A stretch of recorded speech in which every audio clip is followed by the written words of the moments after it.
लिहले हम ठरी चौखटिया खोलू न पियावा। एक बजारी केवरिया खोलू न पियावा। कैसे में खोलू धानी बजारी केवरिया सोवाला बारेना।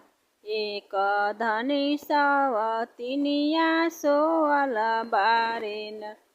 एक धनी सवतिनिया सोवाला बारेना।